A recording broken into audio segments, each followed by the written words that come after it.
শুনুন, আল্লাহ রাসূল বলছেন খায়রুন নিসা, সবচেয়ে ভালো মহিলা। রাসূল সাল্লাল্লাহু আলাইহি ওয়াসাল্লাম বলছেন জান্নাতি মহিলা কে?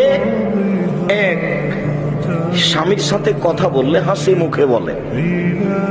দুই, স্বামী আদেশ করলে পালন করে। তিন, স্বামী যখন বাড়িতে থাকে না তখন নিজেকে হেফাজতে রাখে, মোবাইলে কারো সাথে কথা বলে না, মনে করে না যে স্বামী এখন বাড়িতে নেই, একটু কথা বলে নি, এখন স্বামী বাড়িতে নাই, একটু অন্যের বাড়ি থেকে ঘুরে আসি, একটু খালার বাড়ি চাচির বাড়ি থেকে ঘুরে আসি। এইটা মনে করে না যেই মহিলা, তার জন্য জান্নাত খোলা আছে। ওরা যারা জান্নাতে যাবে সিরিয়াল এক, আল্লাহ রাসূল বলছেন নবীগণ জান্নাতে যাবেন। দুই, শহীদেরা জান্নাতে যাবে। তিন, সত্যবাদীরা জান্নাতে যাবে।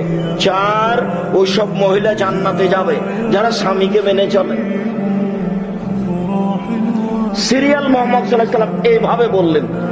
আমি অনুবাদক, আমি এখানে বাড়তি কিছু আপনার জন্য বলিনি। আমি আপনাকে বলছি স্বামীকে মেনেই চলতে হবে, এটাই জান্নাত।